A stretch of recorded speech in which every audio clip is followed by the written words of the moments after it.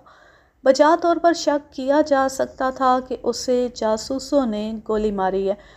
وہ کسی ایک یا ایک سے زیادہ جاسوسوں کو جان گیا ہوگا۔ میں اور انسپکٹر راجر اپنے ہیڈ کانسٹیبل اور کانسٹیبلوں کو ساتھ لے کر بھاگم بھاگ موقع پر پہنچے۔ مقتول کو گھر میں گولی ماری گئی تھی۔ یہ گھر شہر میں نہیں بلکہ ہماری رہائش کے قریب ہی چھاؤنی میں آفیسرز فیملی کوارٹر میں تھا۔ یہ خاص طور پر ذہن میں رکھیں کہ مقتول نے رات 9 بجے ہمارے پاس آنا تھا اور ہم نے نہ جانے رات کس وقت تک مصروف رہنا تھا، لیکن اس سے آدھا گھنٹہ پہلے وہ کسی دشمن کی گولی کا شکار ہو گیا۔ یہ افسروں کا فیملی کوارٹر تھا جو ایک چھوٹی کوٹھی کی طرح نہایت اچھا تھا۔ اس سے تھوڑا ہی پرے ہٹ کر ایک اور کوارٹر تھا۔ دونوں کے سامنے گھاس کے لان تھے اور ان سے آگے چھوٹی یعنی کم بلند فصیل کی طرح دیوار تھی اور اس میں پھاٹک تھا۔ ہم کیپٹن چرنجیت سنگھ کے کوارٹر میں گئے تو وہاں جو افراد ملے ان میں ایک ہندو میجر تھا جو ساتھ والے کوارٹر میں رہتا تھا۔ اس کے ساتھ اس کی بیوی تھی۔ مقتول کا سکھ اردلی بھی تھا اور 22-23 سال عمر کی ایک بڑی ہی خوبصورت لڑکی بھی تھی جس کے چہرے پر ہوائیاں اڑ رہی تھیں اور اس کے آنسو بہہ رہے تھے۔ وہ مقتول کی بیوی تھی۔ نام امرت کور تھا۔ ہمیں بتایا گیا کہ لاش بیڈ روم میں پڑی ہے۔ ہم بیڈ روم میں گئے۔ وہاں 2 پلنگ ایک دوسرے کے ساتھ بچھے ہوئے تھے۔ ایک پلنگ اور دیوار کے درمیان لاش فرش پر پڑی ہوئی تھی۔ میں نے لاش کو اچھی طرح ادھر ادھر کر کے دیکھا۔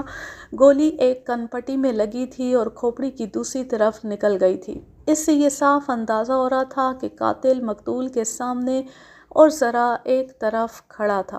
اپنے تجربے کی بنا پر میں یہ بھی سمجھ گیا کہ گولی قریب سے ماری گئی ہے۔ جسم پر کسی اور چوٹ یا زخم کا نشان نہیں تھا۔ میرے ساتھ انسپکٹر راجر نے دیوار دیکھی تو اسے ایک جگہ گولی کا نشان نظر آیا۔ وہاں ایک تپائی پڑی تھی۔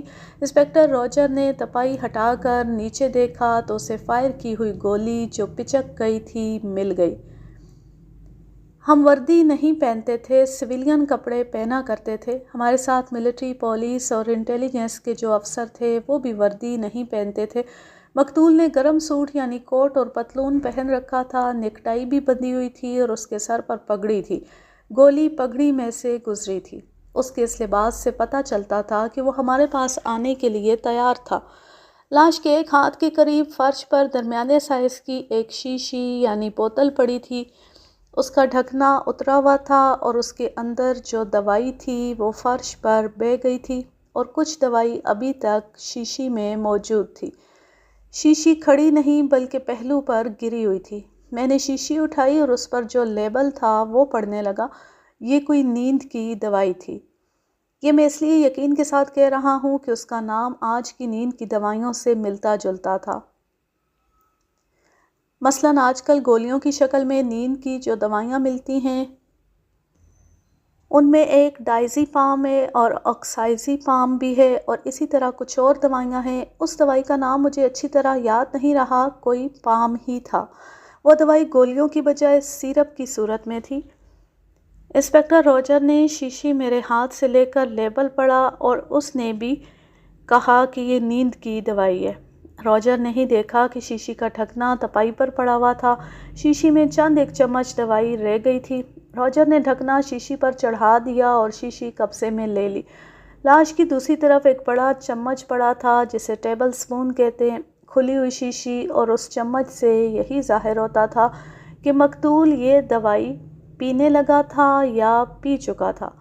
لیکن مجھے یہ خیال آیا کہ مقتول کو ہمارے پاس آنا تھا اور ایک اہم میٹنگ تھی جس میں ہم سب کو اپنے دماغ پوری طرح بیدار رکھنے تھے، تو کیا مقتول نیند کی دوائی پی کر ہمارے پاس سونے کے لیے آ رہا تھا؟ لاش کو پوسٹ مارٹم کے لیے بھجوانا تھا۔ میں لاش سے ہٹا اور پلنگ کی دوسری طرف پہنچا تو ساتھ والے کمرے میں ٹیلی فون کی گھنٹی بجی۔ میں نے اور انسپکٹر راجر نے ایک دوسرے کی طرف دیکھا۔ راجر نے مجھے ہلکا سا اشارہ کیا تو میں اس کمرے میں ٹیلی فون سننے چلا گیا۔ ریسیور اٹھا کر کان سے لگایا تو میں نے دانستہ ہیلو نہ کہا کہ فون کرنے والا بولے۔ 3-4 سیکنڈ بعد کسی آدمی کی مدھم سی آواز آئی، امر۔ یہ لہجہ رازداری والا تھا۔ میں نے کہا ہولڈ کریں، میں بات کرواتا ہوں، لیکن فون کرنے والے نے میری بات نہ سنی، صرف اتنا سن کر ہولڈ کریں اس نے فون بند کر دیا۔ یہ فون مقتول کی بیوی کے لیے تھا، اس کا نام امرت کور تھا اور اس آدمی نے اسے امر کہا تھا۔ یہ کوئی امرت کور کا بے تکلف دوست تھا، اگر ایسا نہ ہوتا تو وہ مسز چرنجیت کہتا یا ذرا احترام سے اس کا پورا نام لیتا۔ یہ فون کہیں باہر سے یعنی شہر سے نہیں آیا تھا، چھاؤنی کا اپنا الگ ایکسچینج تھا۔ 0 ڈائل کرتے تو آپریٹر بولتا تھا اور اسے کہتے تھے کہ فلاں نمبر ملا دے۔ یہ ایکسچینج شہر کے ایکسچینج کی طرح مصروف نہیں ہوتا تھا۔ میں نے فون بند کر کے پھر ریسیور اٹھایا اور 0 ڈائل کیا۔ آپریٹر بولا تو میں نے اپنا تعارف کرا کے پوچھا کہ ابھی ابھی کیپٹن چرنجیت سنگھ کے گھر کس کا فون آیا تھا۔ اس نے فوراً بتا دیا کہ میڈیکل آفیسر کیپٹن سخاوت علی خان نے یہ نمبر مانگا تھا۔ میں نے انسپکٹر روجر کو الگ کر کے فون کے متعلق بتایا اور ہم نے اس میڈیکل آفیسر کا نام ذہن میں محفوظ کر لیا۔ روجر نے کہا کہ میڈیکل آفیسر کو یہاں ہونا چاہیے تھا، وہ ابھی تک آیا نہیں۔ میرے دماغ میں ایک بات آ گئی۔ میں نے روجر سے کہا کہ وہ جہاں ہے اسے وہیں رہنے دو۔ مجھے کچھ شبہ ہو گیا تھا، ہو سکتا تھا کہ اسے معلوم ہی نہ ہوتا کہ امر کا خاوند قتل ہو گیا ہے۔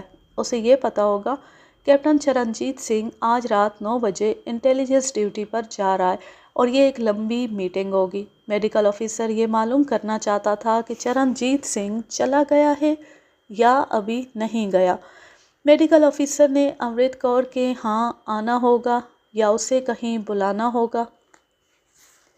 میں نے ایک خاص بات نوٹ کی تھی اور یہ بات میرے ذہن میں اٹک گئی تھی۔ مقتول کی عمر اگر 35 سال نہیں تھی تو 1-2 سال ہی کم ہوگی۔ امرت کور کی عمر 22-23 سال تھی۔ مقتول نہایت معمولی سی شکل و صورت والا آدمی تھا اور اس کا رنگ گہرا سانولا تھا۔ ویسے بھی وہ سکھ تھا اور اس کا چہرہ داڑھی سے ڈھکا ہوا تھا۔ اس کے مقابلے میں اس کی یہ بیوی بہت ہی خوبصورت تھی۔ میں اس کی خوبصورتی میں مبالغہ آرائی نہیں کر رہا، وہ واقعی بڑی خوبصورت اور بے پناہ کشش والی لڑکی تھی۔ اگر وہ اس خاوند کو پسند کرتی تھی تو اس کی ایک وجہ مجبوری ہی ہو سکتی تھی یا اسے ڈرا دھمکا کر رکھا جاتا تھا۔ انسپکٹر روجر نے ملٹری پولیس کے میجر سے کہا کہ وہ لاش کو پوسٹ مارٹم کے لیے CMH بھجوا دے۔ میجر نے اسی وقت فون کیا اور میڈیکل آفیسر کو بلایا۔ یہ میڈیکل آفیسر صرف بریگیڈ ہیڈ کوارٹر کے افسروں اور دیگر نفری کے لیے تھا۔ یہ اس کی ڈیوٹی تھی کہ لاش CMH میں لے جائے۔ میں نے مقتول کی بیوی سے پہلی بات یہ پوچھی کہ یہ دوائی مقتول خود پیا کرتا تھا؟ نہیں، امرت کور نے جواب دیا، لیکن یک لخت جھجک سی گئی اور ہکلاتے ہوئے بولی، ہاں جی، وہ خود پیتا اور کبھی کبھی پیا کرتا تھا۔ کیا آج رات 9 بجے اس نے ڈیوٹی پر نہیں جانا تھا؟ میں نے پوچھا اور اس کا جواب سنے بغیر کہا، یہ بڑی اہم میٹنگ پر جا رہا تھا، اس نے اسی لیے یہ کپڑے پہنے تھے اور تیار ہو کر جا رہا تھا۔ میں کس طرح تسلیم کر لوں کہ یہ نیند کی دوائی لے کر ڈیوٹی پر جا رہا تھا؟ میں اسے منع کر رہی تھی۔ امرت کور نے ہکلاتی ہوئی زبان میں رک رک کر کہا، مجھے کہتا تھا تم بھی پی لو، نیند بڑی ٹھیک آئے گی۔ وہ خود پینے لگا تھا۔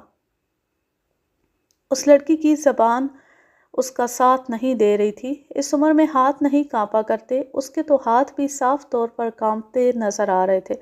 میرا خیال ہے کہ وہ اندر سے بھی بری طرح کانپ رہی تھی۔ میں نے اسے پوچھا کہ اس کے خاوند کو گولی کس نے ماری ہے؟ اس نے جواب دیا کہ وہ باتھ روم میں تھی جب اس نے گولی کی آواز سنی۔ وہ بڑی تیزی سے باہر نکلی، ڈرائنگ روم میں دیکھا اور پھر بیڈ روم میں آئی تو اس کا خاوند فرش پر پڑا تھا۔ پھر اس نے کہا کہ اسے کچھ پتہ نہیں وہ کون تھا۔ کیا اس وقت یہ زندہ تھا؟ میں نے یہ نہیں دیکھا، میں نے صرف یہ دیکھا کہ اس کے سر سے خون بہہ رہا تھا۔ میں اتنی ڈری اور گھبرائی کہ دوڑتی ہوئی باہر نکلی اور میجر ورما کو جا کر بتایا کہ میرے گھر آ کر دیکھو کیا ہو گیا ہے۔ میجر ورما یہیں ہیں، انہوں نے آ کر دیکھا اور بتایا کہ یہ تو مر گیا ہے۔ میجر ورما نے ہی جہاں جہاں فون کرنے تھے کیے۔ میں نے اس کی یہ بات اس طرح لکھی ہے جیسے وہ روانی سے بولی ہوگی، لیکن ایسا نہیں ہوا تھا۔ وہ صرف رک رک کر ہی نہیں بولتی تھی بلکہ دوسرے یا تیسرے لفظ پر اٹک جاتی اور ایک دو الفاظ منہ سے نکال کر ان کی تردید کر دیتی اور کچھ اور کہتی۔ اس نے بری طرح ہکلاتے ہوئے جواب دیا تھا۔ انسپکٹر راجر پاس کھڑا سن رہا تھا۔ وہ میرے سوالوں سے شاید اتنا مطمئن تھا کہ کچھ بھی نہیں بولتا تھا۔ میں نے دماغ کو اتنا زیادہ حاضر اور مرکوز رکھا ہوا تھا کہ میرا ماتھا تھکنے لگا۔ میں نے یہ نوٹ کیا کہ یہ کہہ رہی ہے کہ باتھ روم میں تھی جب گولی چلی تھی۔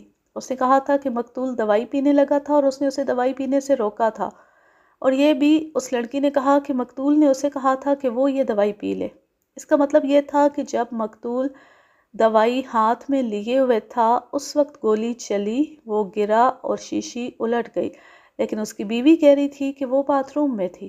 امرت کور نے اپنے خلاف اچھا خاصا شک پیدا کر دیا تھا۔ جس عورت کا خاوند اس طرح مارا جائے اسے صدمے سے اس سے بھی زیادہ بری حالت میں ہونا چاہیے، لیکن یہ میرا تجربہ اور مشاہدہ ہے کہ وہ صدمہ کسی اور طرح ظاہر ہوا کرتا ہے۔ اس لڑکی کی حالت کچھ اور ہو رہی تھی۔ اتنے میں ایک باوردی کیپٹن کمرے میں داخل ہوا۔ وہ بریگیڈ ہیڈ کوارٹر کا میڈیکل آفیسر کیپٹن سخاوت علی خان تھا۔ اس کی عمر 27-28 سال تھی۔ میں نے اسے پولیس والوں کی خاص نظر سے اور غور سے دیکھا۔ اس کا قد بت نہایت اچھا تھا، رنگ گورا اور خوبرو جوان تھا۔ اس نے کمرے میں داخل ہوتی سیلیوٹ کیا۔ وہاں سب افسر رینک میں اس سے سینئر تھے۔ اسے دیکھ کر میں نے فوراً امرت کور کو دیکھا، اور جہاں تک میرا خیال ہے کہ اس کے چہرے پر تبدیلی سی آئی تھی۔ ملٹری پولیس کے آفیسر نے اسے کہا کہ لاش پوسٹ مارٹم کے لیے لے جانے کا بندوبست کرے۔ میں اور انسپکٹر راجر ڈرائنگ روم میں گئے۔ ابھی امرت کور ہمارے ساتھ تھی۔ اس کی حالت بگڑتی جا رہی تھی۔ وہ ایک بار دو قسم کی باتیں کرتی تھی۔ اسے ہم نے ایک اور کمرے میں بٹھا دیا اور اپنے ہیڈ کانسٹیبل کو ہدایات دے کر دروازے میں کھڑا کر دیا۔ مقتول کے اردلی کو بلایا۔ اردلی آ گیا۔ وہ سکھ تھا اور جوانی کی عمر میں تھا۔ وہ سویلین نہیں بلکہ فوج کا سپاہی تھا۔ اسے اپنے پاس بٹھا کر پوچھا کہ وہ گولی چلتے وقت کہاں تھا۔ یہ میں جانتا تھا کہ اردلی ہر وقت گھر میں موجود رہتا ہے۔ اس کوارٹر کے پیچھے ایک کمرہ تھا جس میں اردلی رہتا تھا۔ اس نے بتایا کہ 8:15 بجے اس نے مقتول اور امرت کور کو کھانا کھلایا تھا اور پھر برتن اٹھا کر باورچی خانے میں لے گیا، برتن دھوئے اور اپنے کمرے میں چلا گیا۔ جانے سے پہلے اس نے مقتول سے جانے کی اجازت لی تھی۔ مقتول نے اسے کہا تھا کہ میں باہر جا رہا ہوں اور پیچھے ٹھیک طرح خیال رکھنا، بالکل ہی سو نہ جانا۔ پھر اردلی نے بتایا کہ اس نے خود کھانا کھایا اور ذرا سا لیٹا ہی تھا کہ گولی چلنے کی آواز آئی۔ وہ چونکا تو ضرور، لیکن اسے ایسا شک نہیں ہوا کہ کسی نے کسی کو گولی مار دی ہوگی۔ پھر بھی وہ باہر نکلا۔ اس کا کمرہ پیچھے کی طرف تھا۔ گھر کے اندر خاموشی تھی۔ اگر اس گولی سے کوئی مارا گیا ہوتا تو اندر شور شرابہ یا کوئی ہلچل ضرور ہوتی، جو نہیں تھی۔ پھر بھی وہ آہستہ آہستہ ڈرائنگ روم کے باہر والے دروازے تک گیا اور آہستہ سے دروازہ کھٹکھٹایا۔ میں نے پوچھا کہ دروازہ اندر سے بند تھا یا نہیں۔ اس نے بتایا کہ اندر سے بند نہیں تھا اور ایک کواڑ 2-3 انچ کھلا ہوا تھا۔ اس نے اندر دیکھا تو اسے امرت کور کی پیٹھ نظر آئی۔ وہ فون سن رہی تھی یا کر رہی تھی۔ اس سے اردلی کو تسلی ہو گئی کہ کوئی حادثہ نہیں ہوا۔ چونکہ اس نے دروازہ کھٹکھٹایا تھا، اس لیے امرت کور جب فون سے فارغ ہوئی تو دروازے کی طرف مڑی۔ اردلی نے دروازہ کھولا۔ اس وقت امرت کور تیزی سے دروازے کی طرف دوڑی اور یہ کہتی ہوئی میجر ورما کے گھر چلی گئی کہ کیپٹن صاحب کو کوئی گولی مار گیا ہے۔ اردلی نے مزید بتایا کہ یہ الفاظ سن کر وہ ادھر ادھر دیکھنے لگا کہ چرنجیت کہاں ہے۔ وہ اس کمرے میں نہیں تھا۔ اردلی بیڈ روم میں چلا گیا اور وہاں اس نے چرنجیت سنگھ کو فرش پر پڑے دیکھا۔ اتنے میں میجر ورما اور اس کی بیوی دوڑتے ہوئے آئے اور انہوں نے بھی مقتول کو دیکھا۔ میجر ورما نے لاش کے پاس بیٹھ کر نبض دیکھی، پھر دل پر ہاتھ رکھا اور کہا کہ یہ تو ختم ہو چکا ہے۔ تم فوجی جوان ہو، یہ بتاؤ کہ باہر کا کوئی آدمی آ کر تمہارے کپتان صاحب کو بیڈ روم میں گولی مار جاتا تو کیا تم اس کو بھاگتا دیکھ نہیں سکتے تھے؟ تم یہ سوچ کر جواب دو کہ تم اپنے کمرے میں سے کتنی دیر میں ڈرائنگ روم کے دروازے تک پہنچے تھے۔ میں اس سے اتنی باریک ذہانت کی توقع نہیں رکھتا تھا۔ ایک تو وہ سکھ تھا، دوسرے ان پڑھ تھا اور تیسرے یہ کہ فوجی تھا۔ اس وقت کے فوجیوں کو لوگ بڑی بے تکلفی سے فوجی بے وقوف کہا کرتے تھے۔ میں اور راجر اٹھے اور اسے اس کے کمرے میں لے گئے۔ اسے سوچنے میں نے بہت مدد دی۔ اسے کہا کہ جب گولی چلی تو وہ جس طرح اٹھا اور باہر نکلا، اس طرح اتنا ہی وقت لگا کر اٹھے اور باہر نکلے۔ اس نے ہمیں وہ ایکشن ریپلے کر کے دکھایا تو مجھے ایک خاص بات نظر آئی، وہ یہ تھی کہ وہ کمرے سے نکل کر اس کوارٹر کے پہلو میں آیا تو وہاں سے کوارٹر کے سامنے سارا علاقہ اچھی طرح نظر آتا تھا اور وہاں سے سڑک کی روشنی بھی تھی۔ اگر کوئی مار کر بھاگتا تو وہ بیڈ روم سے ڈرائنگ روم میں جاتا، وہاں سے نکل کر بھاگتا تو اتنا وقت لگتا کہ اردلی اسے کوارٹر کے برآمدے میں ہی دیکھ لیتا۔ میری بات سنیں صاحب، اردلی نے ٹھیٹھ پنجابی میں کہا، باہر کا کوئی آدمی اتنی جلدی گولی چلا کر اور ایک بندہ مار کر بھاگ نہیں سکتا یا غائب نہیں ہو سکتا۔ کوارٹر سے سڑک تک علاقہ خالی ہے، بھاگتا تو مجھ کو نظر آ جاتا۔ انسپکٹر راجر ابھی اردلی سے کچھ اور پوچھنا چاہتا تھا۔ اس کا خیال تھا کہ اس سے گھر کے اندر کی اور میاں بیوی کے آپس کے سلوک کی باتیں بھی پوچھ لی جائیں، لیکن میں نے اسے کہا کہ ابھی یہیں تک رہنے دو، اسے پھر بلائیں گے۔ ہم آپس میں جب کوئی بات کرتے تھے تو وہ انگریزی زبان میں کرتے تھے۔ اردلی سے میں نے کہا کہ وہ برآمدے میں موجود رہے، کہیں جائے نہیں۔ اس کے جانے کے بعد مجھے خودکشی کا بھی خیال آیا اور یہی شک انسپکٹر راجر نے بھی کیا، لیکن ہم دونوں نے آپس میں تبادلہ خیال اور تجزیہ کیا تو اس نتیجے پر پہنچے کہ مرنے والے نے خودکشی کی ہوتی تو امرت کور فوراً کہتی کہ اس نے اپنے سر میں خود گولی ماری ہے۔ اس لڑکی نے خودکشی کا اشارہ تک نہیں دیا تھا۔ میں نے امرت کور کو پھر بلایا اور اپنے سامنے بٹھا لیا۔ میں نے اسے نارمل حالت میں لانے کے لیے اور اس کا دل پرچانے کے لیے بہت سی باتیں کی اور اسے یہ تاثر دیا کہ اتنا بھی نہ گھبرائے کہ دماغ بھی ہاتھ سے نکل جائے۔ میں نے کہا کہ ہمیں وہ اپنا دشمن نہ سمجھے۔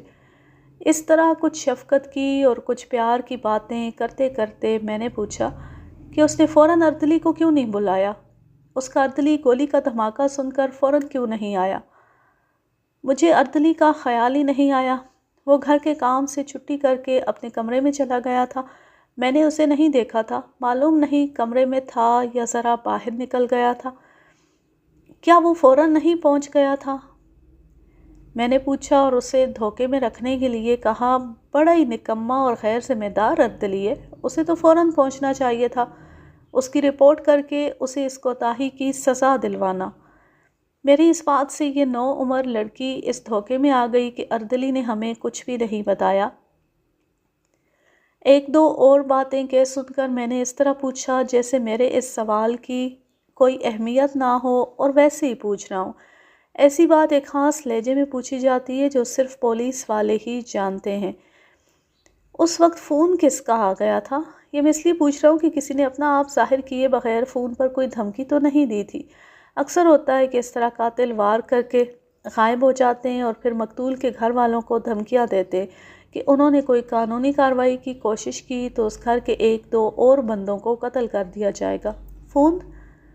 فون تو شاید نہیں آیا تھا، شاید آیا تھا، کچھ ہوش نہیں تھا۔ تم میجر ورما کے گھر کو دوڑ پڑی تھی، کیا اس وقت بھی اردلی نظر نہیں آیا؟ نہیں، شاید آیا تھا، یاد نہیں۔ یہ لڑکی تو بہت ہی نادان تھی، اس کی عقل میں باریکی اور گہرائی بالکل ہی نہیں تھی۔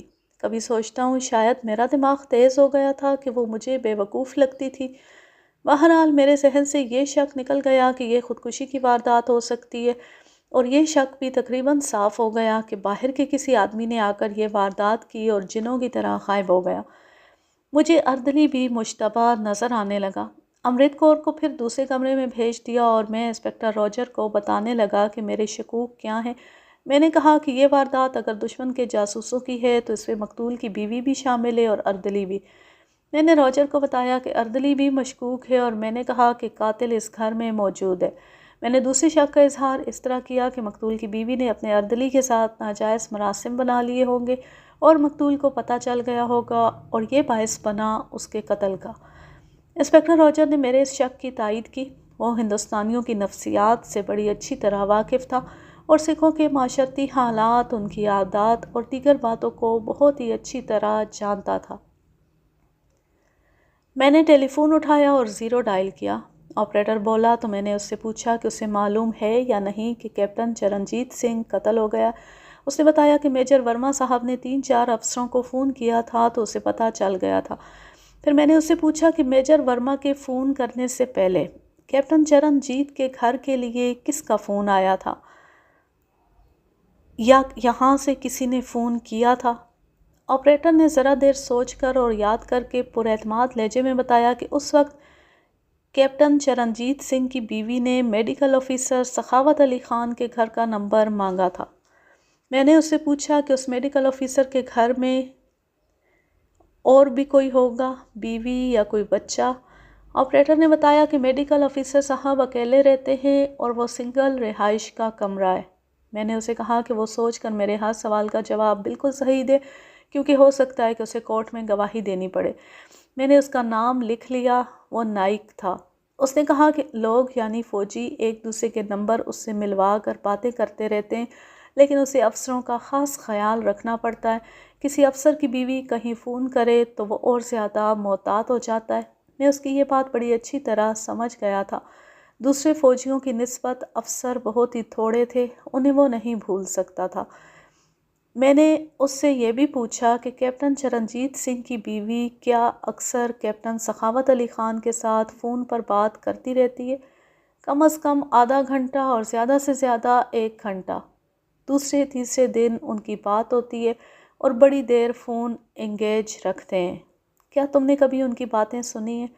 نہیں صاحب، یہ سول کا ایکسچینج نہیں۔ اگر میں دوسروں کی اور خاص کر افسروں کی باتیں سنتے پکڑا جاؤں تو سیدھا کورٹ مارشل ہوگا۔ آپریٹر کے ساتھ جو باتیں ہوئی تھیں وہ میں نے انسپکٹر راجر کو سنائی۔ ایک بات واضح ہو کر سامنے آ گئی کہ امرت کور کی دوستی کیپٹن ڈاکٹر سخاوت علی خان کے ساتھ تھی۔ اب یہ دیکھنا تھا کہ گولی چلنے کے فوراً بعد امرت کور نے کیپٹن سخاوت علی کے ساتھ کیا بات کی تھی۔ کیا اس نے یہ اطلاع دی تھی کہ کیپٹن چرنجیت سنگھ کا کام تمام کر دیا گیا ہے؟ میں اور راجر اس مسئلے پر تبادلہ خیال کرنے لگے۔ انسپکٹر راجر نے بڑی اچھی بات کہی۔ اس نے کہا کہ امرت کور نے اگر کیپٹن سخاوت کو یہ اطلاع دی تھی کہ اس کے خاوند کو کوئی گولی مار کر بھاگ گیا ہے تو کیپٹن سخاوت دوڑتا پہنچتا اور وہ اس صورتحال کو اپنے ہاتھ میں لے لیتا، لیکن وہ آیا بھی تو اس حکم پر آیا کہ لاش پوسٹ مارٹم کے لیے لے کے جاؤ۔ اس کا مطلب یہی ہو سکتا تھا کہ کیپٹن سخاوت اس خبر کے انتظار میں تھا۔ یہ شک تو امرت کور نے اپنے خلاف پکا کر دیا تھا۔ یہ اس طرح کہ اس نے میرے پوچھنے پر جواب دیا تھا کہ اسے یاد نہیں کہ کس کا فون آیا تھا۔ اس نے یہ بھی تسلیم نہیں کیا تھا کہ اس نے کسی کو فون کیا تھا۔ ابھی ہم نے میجر ورما اور اس کی بیوی سے بھی پوچھ گچھ کرنی تھی، لیکن ہم دونوں کے درمیان کوئی ایسی بات آ گئی کہ ہم بیڈ روم میں چلے گئے۔ غالباً بستر دیکھنا تھا کہ اس کی کیا حالت تھی، کیا اس پر کوئی لیٹا تھا یا نہیں۔ بہرحال کسی خاص مقصد کے لیے ہم دونوں بیڈ روم میں گئے اور تو میں بیڈ کو دیکھنے لگا۔ پلنگ پوش پر ابھی کوئی نہیں لیٹا تھا، ذرا سی بھی سلوٹ نہیں تھی۔ میں کچھ اور دیکھنے کی کوشش کر ہی رہا تھا کہ انسپکٹر راجر نے میرا نام لے کر بلایا۔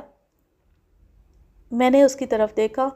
وہ ڈریسنگ ٹیبل کے پاس کھڑا تھا اور اس کے ہاتھ میں چمڑے کی ایک بیلٹ تھی جس کے ساتھ پستول یا ریوالور رکھنے کا ہولسٹر لگا ہوتا ہے اور اس میں گولیاں رکھنے کے لیے چمڑے کے خانے بنے ہوئے ہوتے۔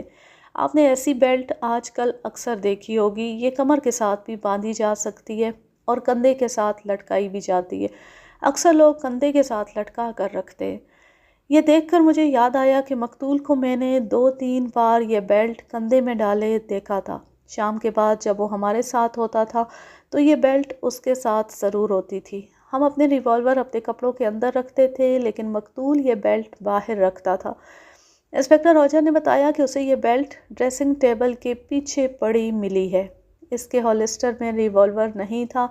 گولی والے خانے میں 12 گولیاں پڑی ہوئی تھیں اور 6 خانے خالی تھے۔ اس کا مطلب یہ تھا کہ 6 گولیاں ریوالور کے سلنڈر میں تھی، لیکن ریوالور کہاں تھا؟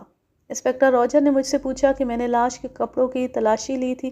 یہ تو پہلا کام تھا جو ہم لوگ لاش کو دیکھ کر کیا کرتے تھے، یعنی جامہ تلاشی۔ میں نے راجر کو بتایا کہ میں نے جامہ تلاشی لی تھی اور کسی جیب میں ریوالور نہیں تھا۔ پہلے ہمیں یہ بیلٹ نظر ہی نہیں آئی تھی۔ یہ تو ویسے ہی کمرے میں ٹہلتے ہوئے راجر کو نظر آ گئی۔ پلنگوں سے ذرا ہٹ کر ایک کونے میں ڈریسنگ ٹیبل رکھا ہوا تھا۔ یہ ٹیبل عام میز جتنا اونچا نہیں تھا بلکہ نصف اونچائی تھی۔ اس کے سامنے کرسی سے کم اونچائی والا سٹول رکھا تھا۔ آئینہ قد آدم تھا اور میز کے دائیں اور بائیں درازیں تھیں جو نیچے فرش تک چلی گئی تھیں۔ پچھلی طرف نیچے ایک اور تختہ لگا ہوا تھا۔ یہ وجہ تھی کہ بیلٹ اس تختے اور دیوار کے درمیان گری پڑی تھی اور نظر نہ آئی۔ میں نے بیلٹ اور ہولسٹر کو غور سے دیکھا تو پتہ چلا کہ اسے پالش کیا گیا ہے۔ میں نے بیلٹ ناک سے لگائی تو بوٹوں والی پالش کی بڑی صاف بو آئی۔ مجھے کچھ خوشی ہوئی کہ تازہ پالش پر انگلیوں کے نشان بڑے صاف ہوں گے۔ ہم دونوں نے بیلٹ کو اس طرح پکڑا تھا کہ پالش کی ہوئی سائڈ پر اور خصوصاً ہولسٹر پر ہماری انگلیاں نہ لگیں۔ میں نے اپنے ہیڈ کانسٹیبل کو بلایا اور اسے کہا کہ دوڑ کر جائے اور باکس اٹھا لائے۔ وہ دوڑتا ہوا کمرے سے نکل گیا۔ یہ ایک باکس تھا جو تفتیش میں ہر تفتیشی افسر کے ساتھ جاتا تھا۔ ہم چونکہ انٹیلیجنس کے سلسلے میں تفتیش کرنے نکلے تھے، اس لیے ہمارے باکس میں کچھ زیادہ ہی سامان تھا۔ اس میں ایک تو آتشی شیشہ تھا جس سے چھوٹی چیز بڑی نظر آتی ہے، انگلیوں کے نشان محفوظ اور واضح کرنے کا سامان بھی تھا۔ یہ ایک خاص کاغذ اور پاؤڈر وغیرہ ہوتا ہے۔ امرت کور کو بلایا اور بیلٹ اسے دکھا کر پوچھا کہ اس کے خاوند کا ریوالور کہاں ہے۔ میں نے یہ بھی کہا کہ اس میں 6 گولیاں لوڈ ہوں گی لیکن اب 5 ہوں گی۔ ریوالور؟ امرت کور نے اکھڑی اور ڈری ہوئی آواز میں کہا، کہاں ہے؟ ہاں، ہونا تو چاہیے تھا۔ کہاں ہے؟ معلوم نہیں۔ اب تو امرت کور کی حالت تشویشناک ہو گئی تھی اور میں یہ خدشہ بھی محسوس کرنے لگا تھا کہ یہ لڑکی غش کھا کر گر پڑے گی یا اس کا ہارٹ فیل ہو جائے گا۔ اسے پھر اسی کمرے میں بھیج دیا گیا اور ایک کانسٹیبل کو دروازے میں کھڑا کر دیا۔ پہلے یہ ڈیوٹی ہیڈ کانسٹیبل دے رہا تھا اور اب وہ باکس لانے چلا گیا تھا۔ میں نے اردلی کو بلایا اور بیلٹ اسے دکھا کر پوچھا کہ یہ کہاں رکھی تھی اور اسے کس وقت پالش کیا گیا تھا۔ اس نے بتایا کہ مقتول نے اسے خاص طور پر کہا تھا کہ بیلٹ کو پالش سے چمکا دینا کیونکہ وہ خاص میٹنگ پر جا رہا تھا۔ اردلی نے بیلٹ اور ہولسٹر کو حکم کے مطابق خوب چمکایا تھا اور یہ کام اس نے سورج غروب ہونے کے وقت کیا تھا۔ پھر اس نے بتایا کہ بیلٹ مقتول نے دیکھی تھی اور اس کی یعنی اردلی کی موجودگی میں ریوالور کے سلنڈر میں 6 گولیاں ڈالی تھیں اور ریوالور ہولسٹر میں ڈال کر بیلٹ ڈریسنگ ٹیبل کے آئینے کے ایک کونے کے ساتھ لٹکا دی تھی۔ اردلی نے ہمیں آئینے کے اس کونے پر ہاتھ رکھ کر بتایا کہ بیلٹ یہاں لٹکائی گئی تھی۔ ڈریسنگ ٹیبل کا یہ آئینہ کم و بیش 1.25 گز لمبا تھا اور 2.5 یا 3 فٹ اونچا 3 فٹ چوڑا تھا۔ اردلی نے یہ بھی بتایا کہ مقتول جب بھی یہ بیلٹ ساتھ لے کر نکلنا چاہتا تو تیار ہوتے وقت بیلٹ یہیں لٹکا دیا کرتا تھا۔ اردلی کو ہم نے برآمدے میں بھیج دیا اور میں انسپکٹر راجر کو ساتھ لے کر اس کمرے میں چلا گیا جہاں امرت کور بیٹھی ہوئی تھی۔ میں نے اس کے دونوں ہاتھ پکڑ کر ہتھیلیاں باری باری اپنی ناک سے لگائیں تو ان سے مجھے پالش کی بو آئی۔ راجر نے بھی اس کی ہتھیلیاں سونگھی تو میری طرف دیکھ کر اس نے تائید میں سر ہلایا، مطلب یہ کہ اسے بھی پالش کی بو آئی تھی۔ میں ایک بات ذرا واضح کرنا چاہتا ہوں، ہم نے امرت کور کے ہاتھ سونگھے اور بو محسوس کی تھی۔ اس طرح کوئی عام آدمی بو محسوس نہیں کر سکتا، اس کے لیے بڑے تجربے کی اور بڑی حساس ناک کی ضرورت ہوتی ہے۔ بو کا مطلب یہ نہیں تھا کہ جس طرح پیاز کی یا کسی اور بدبودار چیز کی بو کچھ دور سے ہی محسوس ہو جاتی ہے۔ سونگھنے کی حس اگر تیز ہوتی ہے تو وہ جانوروں کی ہوتی ہے، یا بوگیر کتوں کی ناک بہت ہی حساس ہوتی ہے۔ پولیس میں ایسے آدمی بھی تھے جو بوگیر کتوں کی طرح سونگھ لینے کی مہارت رکھتے تھے۔ میری یہ حس اس لیے زیادہ تیز تھی کہ میں سگریٹ اور حقہ نہیں پیتا تھا اور اپنی صحت کو آج تک برقرار رکھا ہوا ہے۔ انسپکٹر راجر نے میری طرح بو سونگھنے کی خاص پریکٹس کی ہوئی تھی۔ میں نے اب زیادہ انتظار نہ کیا، انسپکٹر راجر سے مشورہ بھی نہ کیا، اپنے آپ اس فیصلے پر پہنچ گیا کہ اس لڑکی کو مزید ڈھیل نہ دی جائے۔ امرت کور، ریوالور جہاں چھپا کر رکھا ہے وہاں سے نکال کر میرے حوالے کر دو۔ ریوالور؟ ریوالور وہ شاید ساتھ لے گیا ہے۔ ریوالور؟ وہ پوری طرح اٹھی نہیں تھی کہ پھر اس طرح بیٹھ گئی جیسے گر پڑی ہو۔ اب تو مجھے یہ ضرورت محسوس ہونے لگی تھی کہ ایک ڈاکٹر بلانا پڑے گا جو اس لڑکی کو کوئی دوائی پلا دے یا کوئی ایسا انجیکشن دے کہ یہ بے ہوش نہ ہو جائے اور اس کا دل مضبوط ہو جائے۔ اس کا رنگ لاش جیسا ہو گیا تھا، ہونٹ خشک اور آنکھیں سفید ہو گئی تھیں۔ یہ علامات اچھی نہیں ہوتی۔ روجر نے مسکراتے ہوئے مجھے انگریزی زبان میں کہا کہ اب اس سے جرم کا اقبال کروانا اور ریوالور برآمد کروانا تمہارا کام ہے۔ ایسے لوگوں کو تم ہی اچھی طرح سمجھتے ہو۔ حقیقت یہ تھی کہ انسپکٹر روجر ہندوستانیوں کو مجھ سے بھی زیادہ بہتر سمجھتا تھا۔ اس نے جب انگریزی میں بات کی تو امرت کور نے چونک کر اس کی طرف دیکھا۔ میں سمجھ گیا کہ یہ انگریزی سمجھتی ہے۔ بعد میں پتہ چلا تھا کہ اس نے 12 جماعتیں پڑھی تھیں۔ میں نے کوئی جرم نہیں کیا۔ امرت کور نے مجھے کہا، آپ کا صاحب مجھ سے کس جرم کا اقبال کروانا چاہتا ہے؟ امرت کور کی گھبراہٹ اور ہکلاہٹ پہلے سے کہیں زیادہ ہو گئی تھی اور اس نے یہ بات التجا کے لہجے میں کہی تھی۔ مت ڈرو امرت کور، ہم اصل بات تک پہنچ گئے۔ اس صاحب سے مت ڈرو، میں یہاں موجود ہوں اور تمہیں بچا کر رکھوں گا۔ تم اتنا کرو کہ ریوالور مجھے دے دو۔ اس نے پھر بھی انکار کیا۔ اس کا مطلب یہ نہیں تھا کہ وہ بہت ہی دلیر لڑکی تھی، بلکہ اصل بات یہ تھی کہ اسے معلوم تھا کہ اقبالی ہو گئی تو کس انجام کو پہنچے گی۔ میں نے اسے کہا کہ اس کے خلاف ہمیں بڑے پکے ثبوت مل گئے ہیں اور وہ گرفتاری سے بچ نہیں سکتی، اور اگر اس نے ہمارے ساتھ تعاون کیا تو ہم اسے بچانے کی کوشش کریں گے، ورنہ اسے بہت برے انجام تک پہنچایا جائے گا، کم از کم عمر قید۔ اس کا سر ڈولنے لگا اور اب تو اس کے بے ہوش ہو جانے میں کوئی کسر رہ نہیں گئی تھی۔ اگر وہ بے گناہ ہوتی تو چیختی چلاتی ہمارے منہ نوچ لیتی۔ میں نے اسے شفقت سے تسلیاں دی اور کہا کہ میں اس کی مدد کے لیے تیار ہوں اور اسے سوچنے کا وقت دیتا ہوں۔ وہ آرام اور اطمینان سے سوچ لے اور پھر میرے ساتھ بات کرے، لیکن یہ بھی سوچ لے کہ اس کے صاف نکل جانے کا کوئی راستہ نہیں۔ میں اور روجر اس کمرے سے نکل آئے اور کانسٹیبل سے کہا کہ اس لڑکی کو وہ اس کمرے سے باہر نہ نکلنے دے، اور اگر وہ اٹھ کر ادھر ادھر کوئی چیز تلاش کرتی ہے یا کہیں ہاتھ مارتی ہے تو سر پر کھڑے ہو کر دیکھے، اور کوئی خاص بات ہو تو فوراً ہمیں بتائے۔ ہم پہلے جب ڈرائنگ روم میں اردلی کا بیان لے چکے تھے تو روجر نے کہا تھا کہ اس اردلی سے یہ بھی معلوم کر لیا جائے کہ یہ میاں بیوی آپس میں کس طرح رہتے تھے۔ میں نے روجر کو روک دیا تھا اور کہا تھا کہ یہ بعد میں معلوم کریں گے۔ اب وہ وقت آ گیا تھا۔ یہ تو مجھے یقین ہو گیا تھا کہ قاتل امرت کور ہے یا اس کا کوئی آشنا قاتل ہے، اور امرت کور نے اس کے ساتھ مل کر یہ واردات کی ہے۔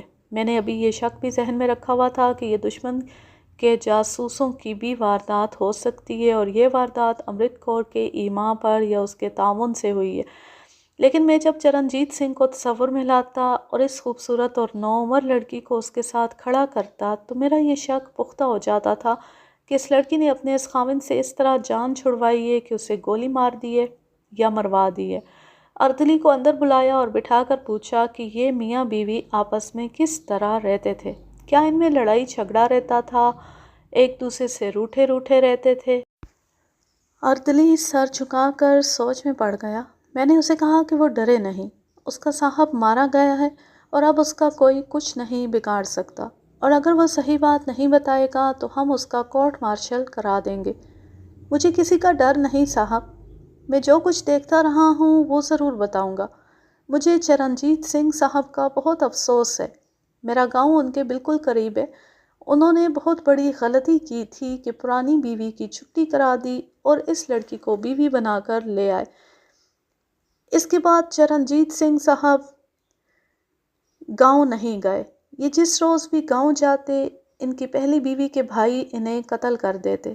یہ آپ ہی بہتر جانتے ہیں کہ یہاں انہیں کس نے قتل کیا ہے۔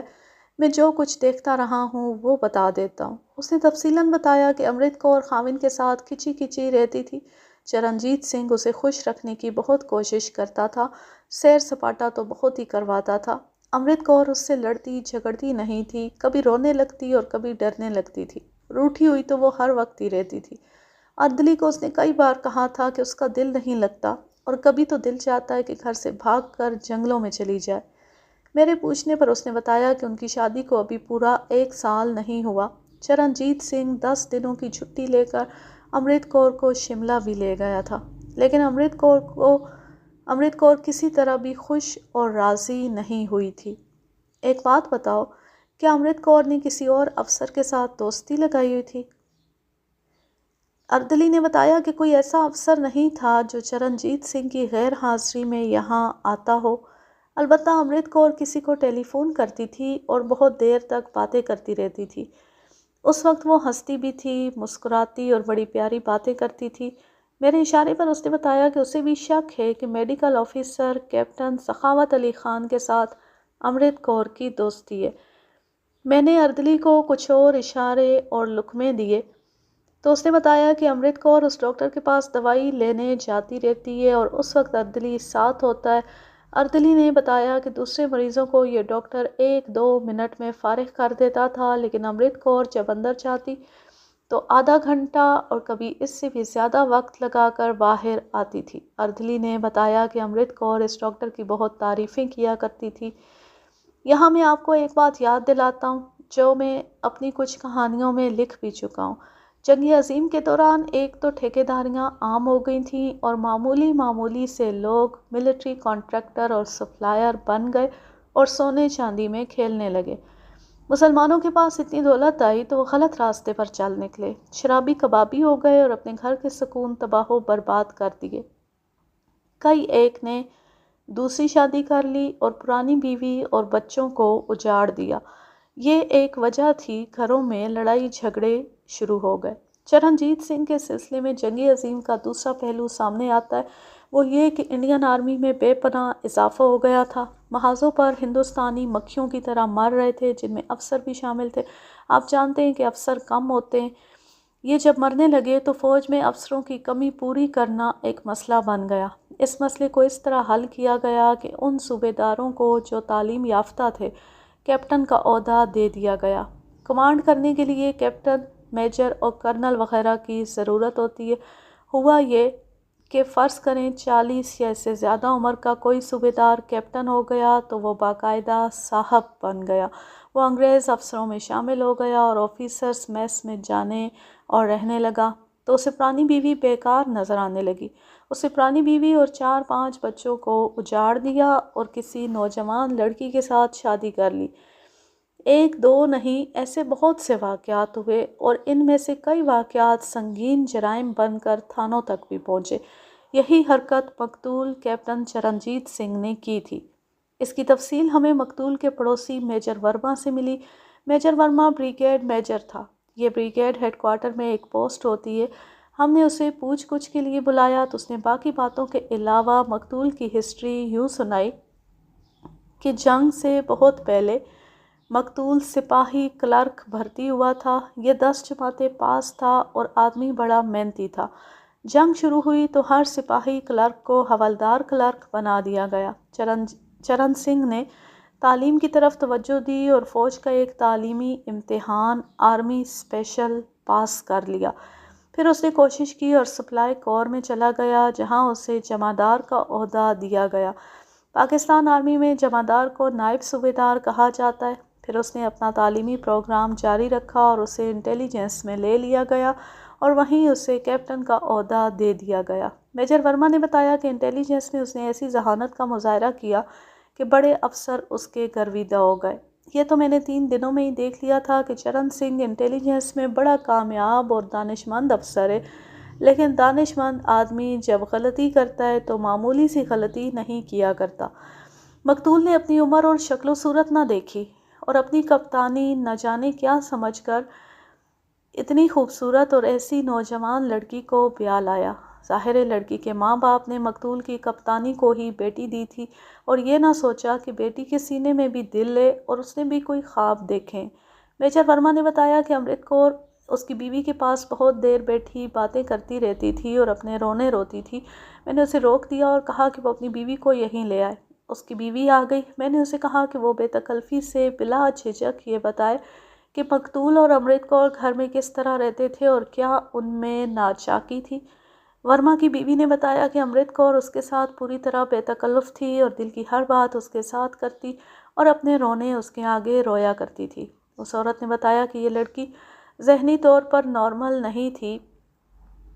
عام طور پر اس کے منہ سے بے اختیار آہیں نکلتی تھیں اور کبھی آنسو بھی نکل آتے تھے۔ اس نے کبھی کوئی بات ہنسی مذاق کی نہیں کی تھی۔ کبھی تو وہ چپ چاپ گمسم بیٹھی ہوتی اور اچانک بولنا شروع کر دیتی، کبھی تو اچانک غصے سے اس طرح بے قابو ہو جاتی جیسے اچانک بم پھٹتا ہے۔ ورما کی بیوی نے پورے وثوق کے ساتھ کہا کہ امرت کور اپنے اس خاوند کے ساتھ بالکل خوش نہیں تھی اور اس سے آزاد ہونے کے طریقے سوچتی رہتی تھی۔ اس زمانے میں لوگوں کو ڈپریشن ہوتا ہوگا، لیکن ابھی عام لوگ اس لفظ سے واقف نہیں تھے سوائے ڈاکٹروں کے۔ اس نے امرت کور کی جو علامتیں اور باتیں تفصیل سے سنائیں، ان سے یہی تشخیص دو قسموں کی ہوتی ہے۔ ایک میں مریض پر تقریباً ہر وقت رونے کی کیفیت طاری رہتی ہے اور وہ ہر بات کا صرف منفی پہلو دیکھتا ہے، اس کی ہر سوچ منفی اور ملول ہوتی ہے، اس کے ذہن میں ایک خوف سا موجود رہتا ہے۔ ڈپریشن کی دوسری قسم زیادہ خطرناک ہوتی ہے۔ اس کا مریض ذرا ذرا سی بات پر غصے سے پھٹنے لگتا ہے اور مرنے مارنے پر اتر آتا ہے۔ وہ تشدد اور تخریب کاری کی طرف فوراً مائل ہو جاتا ہے۔ ورما کی بیوی نے اس کی جو حالت بیان کی تھی، اس سے یہ ظاہر ہوتا تھا کہ اس پر ڈپریشن کی یہ دونوں قسمیں طاری رہتی تھی۔ ورما کی بیوی نے بتایا کہ ایک روز امرت کور مقتول سے کچھ زیادہ ہی اکھڑی ہوئی تھی۔ اس روز اس نے زیادہ باتیں کی۔ اس نے ورما کی بیوی کو پہلی بار بتایا کہ اس کے خاوند نے اس کی اور اپنی انشورنس کروائی ہوئی ہے۔ یہ اس نے شادی کے دوسرے یا تیسرے مہینے کروائی تھی۔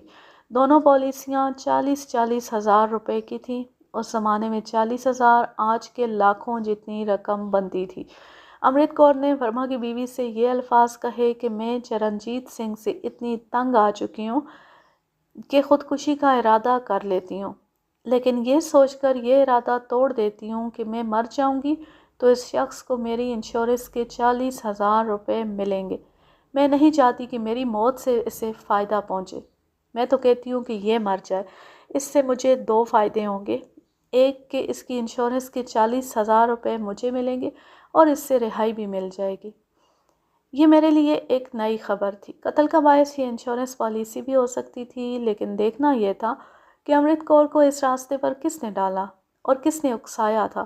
قتل کی ایسی وارداتیں آپ نے سنی ہوں گی کہ خاوند نے بیوی کی لائف انشورنس کرائی اور تھوڑے ہی عرصے بعد اسے اس طرح مار دیا یا مروا دیا کہ یہ قتل نہ لگے بلکہ حادثہ یا قدرتی یا طبعی موت لگے۔ کئی لوگوں کو سزا بھی ہوئی ہے۔ رات کے 2 بج رہے تھے۔ میں نے اور انسپکٹر راجر نے فیصلہ کر لیا تھا کہ اب اس کیس کو گرفتاری تک پہنچا کر ہی آرام کریں گے۔ ہم جتنی دیر میجر ورما اور اس کی بیوی سے پوچھ گچھ کرتے رہے، اس دوران ہمارے ہیڈ کانسٹیبل نے ہالسٹر سے انگلیوں کے نشان اس خاص کاغذ پر اتار لیے تھے جو باکس میں موجود رہتا تھا۔ ہم ورما اور اس کی بیوی سے فارغ ہوئے تو راجر نے امرت کور کے دونوں ہاتھوں کی انگلیوں کے اور پوری ہتھیلی کے بھی نشان کاغذ پر لگوا لیے۔ یہ کاغذ اور ہالسٹر سے لیے ہوئے انگلیوں کے نشان فلور فنگر پرنٹ بیورو بھیجے جانے تھے۔ وہاں انگلیوں کے نشانات پہچاننے اور رپورٹ لکھنے والے ایکسپرٹ موجود تھے۔ میں اس کمرے میں چلا گیا جہاں امرت کور بیٹھی ہوئی تھی۔ میں پہلے پوری طرح بیان کر چکا ہوں کہ وہ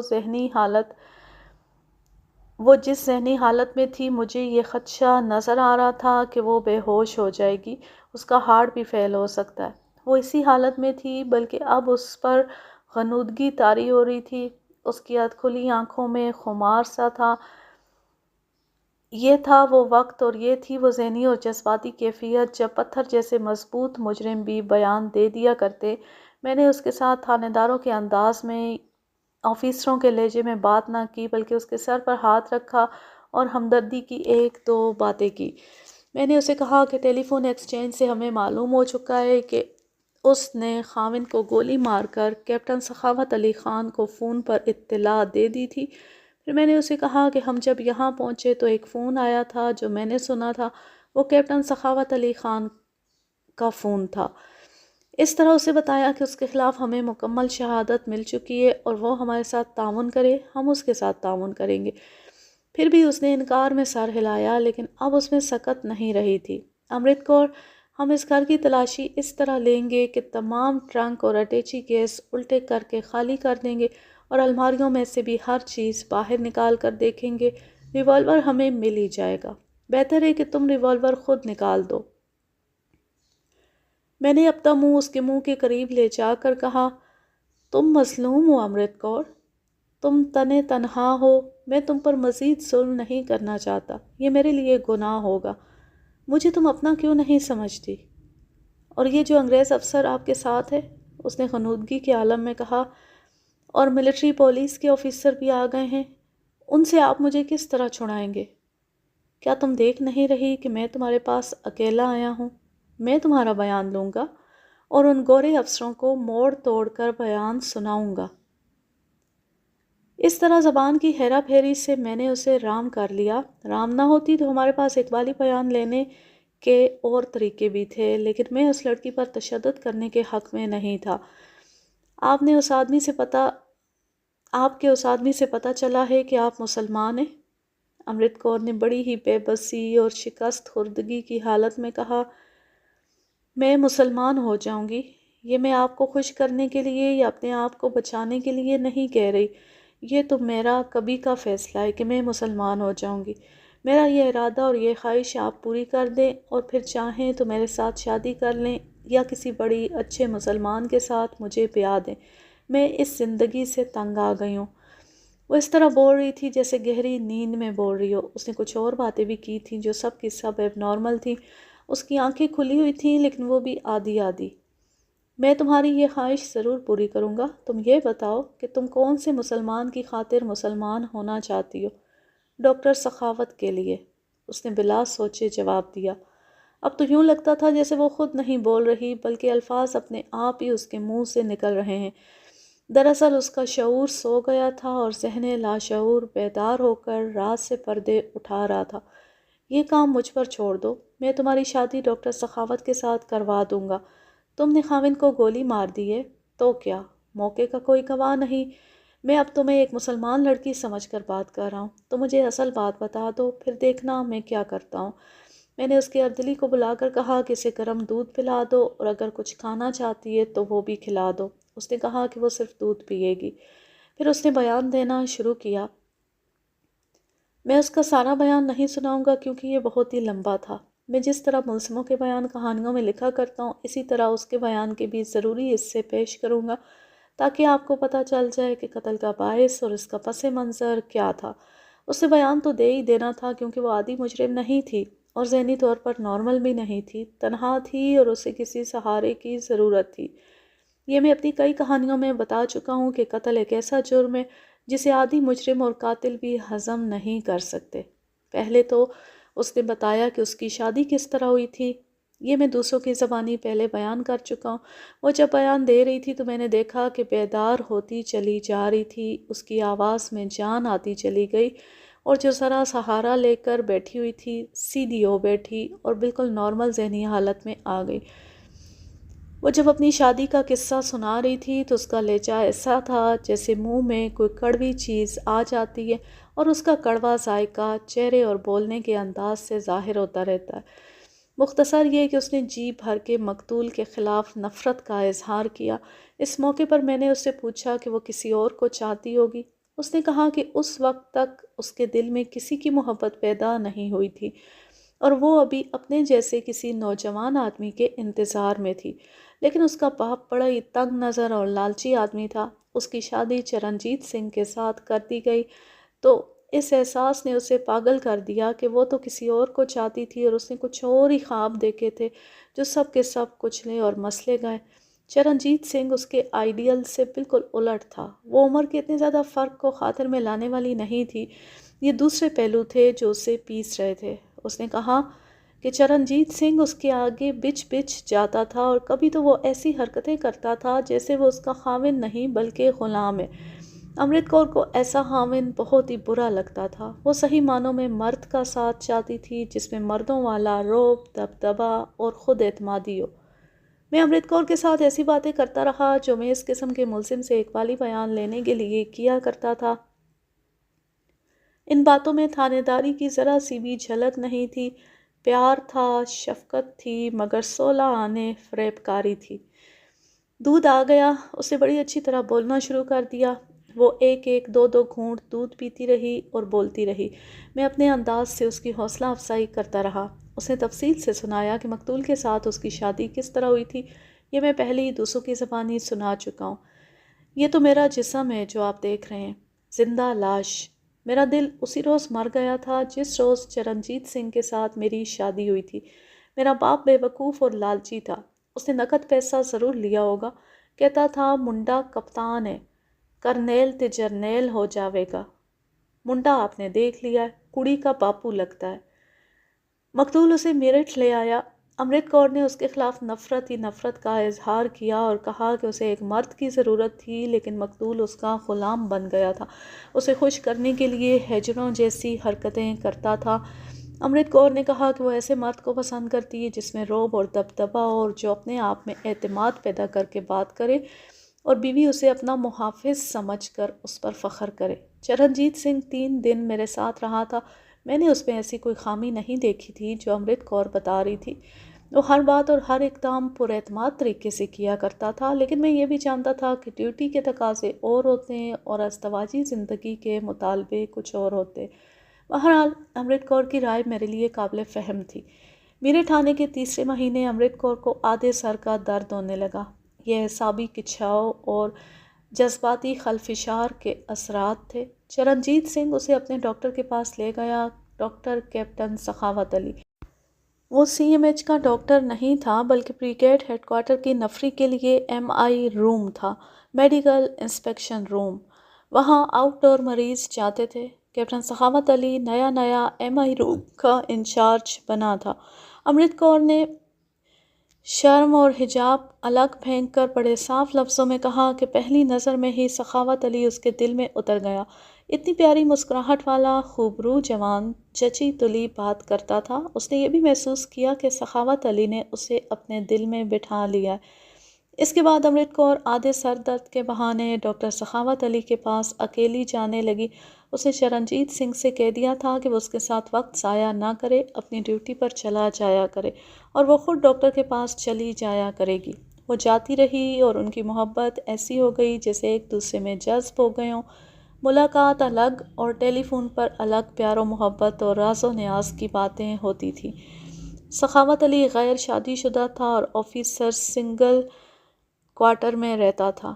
امرت کور اس کے کمرے میں بھی کئی بار گئی تھی۔ چرنجیت سنگھ کو کبھی کبھی نئی دلی انٹیلیجنس کے سلسلے میں جانا پڑتا اور 2-3 دن وہیں رہنا ہوتا تھا۔ اس دوران امرت کور اردلی کو یہ بتا کر کہ فلاں افسر کی بیوی سے ملنے جا رہی ہوں، سخاوت علی کے کمرے میں چلی جاتی تھی۔ کیپٹن ڈاکٹر سخاوت علی نے اس کے ساتھ وعدہ کیا تھا کہ وہ خاوند سے طلاق لے کر مسلمان ہو جائے تو وہ اس کے ساتھ شادی کر لے گا۔ امرت کور نے پہلے فیصلہ کر رکھا تھا کہ وہ مسلمان ہو جائے گی، لیکن اسے ہاتھ پکڑنے والا کوئی مسلمان نہیں مل رہا تھا۔ 1-2 ملے مگر وہ جسم کے پجاری نکلے۔ سخاوت علی وہ آدمی تھا جو اس کی روح کے پیمانے پر پورا اترا۔ اس نے چرنجیت سنگھ سے ایک بار کہا کہ وہ اس سے علیحدگی چاہتی ہے تو چرنجیت سنگھ نے اس کے منہ پر تھپڑ مارنے یا ڈانٹ ڈپٹ کرنے کی بجائے اس کے آگے ہاتھ جوڑنے شروع کر دیے اور منت سماجت کرنے لگا۔ امرت کور نے اپنے بیان میں کہا کہ سخاوت علی کو اس نے ایک روز بتایا کہ چرنجیت سنگھ نے اس کی لائف انشورنس کرائی ہے اور 40,000 کی پالیسی ہے۔ سخاوت علی سوچ میں پڑ گیا، پھر پریشان سے لہجے میں بولا کہ چرنجیت سنگھ تمہیں کسی ایسے طریقے سے مار ڈالے گا کہ یہ حادثہ لگے گا اور وہ انشورنس کمپنی سے 40,000 روپیہ وصول کر لے گا۔ میں نے پہلے بتایا کہ اس دور میں 40,000 روپیہ بہت بڑی رقم تھی۔ اسے آج کے 5-6 لاکھ سمجھ لیں، بلکہ اس سے بھی زیادہ۔ یہاں تک میں نے جو کہانی سنائی ہے اس میں کوئی نئی بات نہیں، یہ قتل کی عام کہانیوں جیسی ہے۔ کسی میں خاوند نے بیوی کو قتل کر دیا، کسی میں بیوی نے خاوند کو قتل کر دیا۔ یہ جو واردات اور تفتیش سنا رہا ہوں اس کا یہ حصہ دوسری تمام کہانیوں سے مختلف ہے اور اسی سے اس کہانی میں دلچسپی پیدا ہوتی ہے۔ امرت کور نے اپنے خاوند سے کہا کہ وہ اس سے علیحدہ ہونا چاہتی ہے اور اس کے ساتھ روٹھی روٹھی رہنے لگی۔ بعض راتیں وہ اس کے ساتھ بیڈ روم میں سونے سے انکار کر دیتی تھی۔ خاوند اس کی منت سماجت کرنے اور اسے خوش رکھنے کی کوشش کرتا تھا مگر امرت کور ڈپریشن کی مریضہ ہو گئی۔ اس کی یہ کیفیت میں بریگیڈ میجر ورما کی بیوی کی زبانی سنا چکا ہوں۔ امرت کور نے اپنے بیان میں اپنی یہ کیفیت تفصیل سے سنائی تھی۔ مقتول اس کی اس ایب نارمل ذہنی حالت سے اور اس کے دشمنوں جیسے سلوک سے تنگ آ گیا تھا یا نہیں یہ تو کوئی نہیں بتا سکتا تھا۔ امرت کور نے یہ تاثر لیا اور مجھے بھی یہی تاثر دیا کہ مقتول اس سے تنگ آ گیا تھا۔ امرت کور نے مجھے یہ بھی بتایا کہ اس نے 2-3 مرتبہ چرنجیت سنگھ سے کہا تھا کہ وہ سر کے بال کٹوا دے اور داڑھی بھی صاف کرا دے۔ یہ واحد مطالبہ تھا جس پر چرنجیت سنگھ کو غصہ آ گیا تھا اور اس نے امرت کور کو ڈانٹ دیا تھا۔ ادھر کیپٹن سخاوت علی نے امرت کور کے ذہن میں یہ بات بٹھا دی کہ چرنجیت سنگھ نے دیکھ لیا ہے کہ وہ اس کی نہیں بن رہی، اس لیے وہ اب اسے کسی طریقے سے مار کر اس کی انشورنس کا 40,000 روپیہ وصول کر لے گا۔ امرت کور سخاوت علی کی ہر بات کو پتھر پر لکیر اور حرف آخر سمجھتی تھی۔ اس نے بیان میں کہا کہ چرنجیت سنگھ نے اسے 3 بار جان سے مار دینے کی کوشش کی تھی۔ اس نے سنایا کہ ایک روز وہ اسے دریائے گنگا پر سیر کے لیے لے گیا جو وہاں سے 22-23 میل دور ہے۔ کرائے پر چھوٹی سی کشتی لی اور خود چپو چلانے لگا۔ کشتی کو پل کے ایک ستون کے قریب لے گیا اور کشتی ستون سے ٹکرائی جو الٹنے سے بچ گئی۔ امرت کور نے مجھے سنایا کہ چرنجیت تیرنا جانتا تھا، وہ مجھے ڈبونا چاہتا تھا لیکن کشتی الٹ نہ سکی۔ پھر ایک روز مجھے فوجی موٹر سائیکل پر پیچھے بٹھایا اور سیر کو لے چلا۔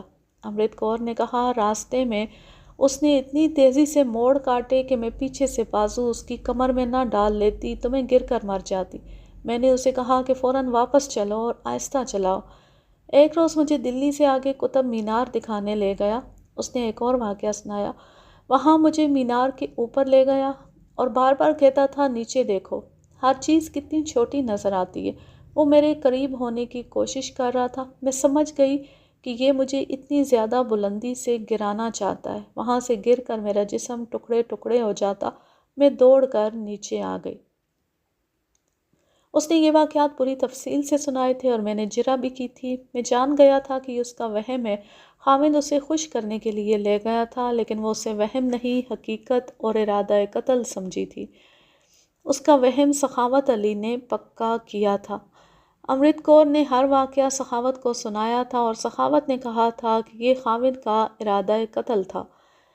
امرت کور نے اپنے خاوند کے ہاتھ سے کچھ کھانا پینا بھی چھوڑ دیا تھا۔ آخر میں امرت کور کی ذہنی حالت اتنی بگڑ گئی کہ اسے نیند بھی نہیں آتی تھی۔ واردات والی رات کے متعلق امرت کور نے یہ بیان دیا کہ چرنجیت ہمارے پاس آنے کے لیے تیار ہوا تو اس نے امرت کور سے کہا کہ وہ اس کے لیے نیند کی دوائی لایا، یہ لے لے، نیند آ جائے گی۔ وہ نہ جانے رات کس وقت واپس آئے۔ امرت کور کے بیان کے مطابق وہ فوراً سمجھ گئی کہ یہ نیند کی دوائی نہیں بلکہ شیشی میں زہر ہے اور چرنجیت نے اس پر نیند کی دوائی کا لیبل لگا رکھا ہے۔ اس نے دوائی پینے سے انکار کر دیا۔ چرنجیت نے اسے پیار سے کہا تو بھی وہ نہ مانی۔ اس وقت وہ بیڈ روم میں تھے۔ چرنجیت شیشی اور چمچ اٹھائے امرت کور کے پیچھے پیچھے پھر رہا تھا اور وہ آگے آگے بھاگ رہی تھی۔ آخر چرنجیت نے ذرا غصے سے کہا کہ وہ اسے زبردستی دوائی پلائے گا۔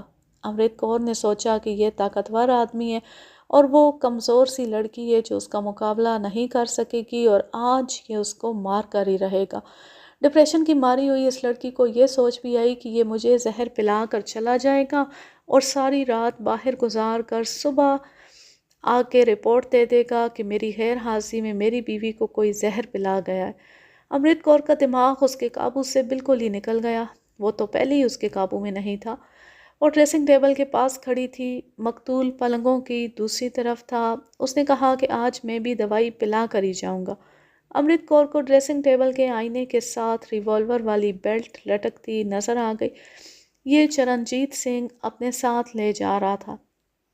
اس نے ریوالور لوڈ کر کے رکھا تھا۔ امرت کور نے ریوالور نکال لیا اور دونوں ہاتھوں میں پکڑ کر نالی چرنجیت سنگھ کی طرف کر دی۔ یہ لوڈ ہے، چرنجیت سنگھ نے اپنی زندگی کے آخری الفاظ کہے، ریوالور رکھ دو۔ امرت کور نے ٹریگر دبا دیا۔ گولی چرنجیت کی کھوپڑی میں سے پار ہو کر پیچھے دیوار سے لگی۔ میں نے اس ڈرامے کے آخری سین پر بہت جرا کی اور اس نتیجے پر پہنچا کہ چرنجیت سنگھ امرت کور کو اسی کے فائدے کے لیے نیند کی دوائی زبردستی پلانے کی کوشش کر رہا تھا۔ اس زبردستی میں خلوص اور پیار تھا۔ امرت کور کو 5 راتیں نیند نہیں آئی تھی جس سے اس کی ذہنی حالت میں تلخی بلکہ تشدد پسندی اور جارحیت بڑھ گئی تھی۔ اس کی سوچیں تو پہلے ہی منفی اور تخریبی ہو چکی تھی۔ اس نے خاوند کو گولی مار کر ڈاکٹر سخاوت علی کو فون پر اطلاع دے دی اور سخاوت نے اسے کہا کہ پولیس آ جائے، کوئی آ جائے، یہی کہنا کہ باہر کا کوئی آدمی گولی مار گیا۔ بیان کے بعد امرت کور نے ریوالور اپنے ایک اٹیچی کیس میں سے نکال دیا تھا۔ میں نے برآمدگی میجر ورما اور مقتول کی عردلی کے سامنے کروائی اور انہیں گواہ بنایا تھا۔ اس کے بعد ہم نے کیپٹن ڈاکٹر سخاوت علی خان کو شامل تفتیش کیا اور اسے بتایا کہ امرت کور نے اس کے متعلق کیا بیان کیا ہے۔ اس نے کچھ باتیں تسلیم کیں، کچھ نہ کیں۔ اس نے یہ تسلیم کر لیا کہ اسے امرت کور سے محبت ہے، اور یہ بھی تسلیم کیا کہ اس نے امرت کور سے کہا تھا کہ چرنجیت سنگھ اسے مار کر اس کی انشورنس کی رقم وصول کرنا چاہتا ہے۔ میں نے اور انسپکٹر راجر نے جب آپس میں صلاح مشورہ کیا تو ملٹری پولیس کے انگریز میجر کو بھی ساتھ رکھا۔ ڈاکٹر سخاوت آنتے جرم کا مجرم تھا۔ اس نے ایک ذہنی مریضہ کو قتل پر اکسایا تھا، لیکن اس کے خلاف ثبوت کوئی نہیں تھا۔ امرت کور کے بیان سے اس کا جرم ثابت نہیں کیا جا سکتا تھا۔ ہم نے اسے تفتیش سے خارج کر دیا، لیکن انسپکٹر راجر نے اس کے خلاف بڑی سخت رپورٹ لکھی اور بریگیڈ کمانڈر کو خود جا کر دی۔ اس رپورٹ کا لب لباب یہ تھا کہ ڈاکٹر ہو کر ایک ذہنی مریضہ کا علاج کرنے کی بجائے اسے خاوند کے خلاف ایسا بھڑکایا کہ اس نے اپنے خاوند کو گولی مار دی۔ امرت کور کو عمر قید کی سزا ہوئی تھی اور ڈاکٹر سخاوت علی خان کا بریگیڈ کمانڈر نے کورٹ مارشل کرایا اور اسے سروس سے ڈسمس کر دیا گیا۔ اس کا مطلب ہوتا ہے کہ یہ شخص کسی بھی قسم کی سرکاری سروس میں نہیں لیا جا سکتا۔ یوں یہ زبردست کہانی اپنے اختتام کو پہنچی۔ اب میں لیتی ہوں آپ سے اجازت۔ جہاں رہیں خوش رہیں، شاد و آباد رہیں، ہنستے مسکراتے رہیں، اور اگر یہ کہانی یا میرا انداز پسند آئے تو اس چینل کو سبسکرائب ضرور کر لیں اور بیل آئیکن کو ضرور پریس کریں تاکہ آنے والی ہر نیو ویڈیو کی نوٹیفیکیشن آپ کو بر وقت ملتی رہے۔ ویڈیو کو لائک کیجئے، زیادہ سے زیادہ شیئر کیجئے اور اچھا سا کمنٹ کیجئے۔ اللہ حافظ، اللہ نگہبان۔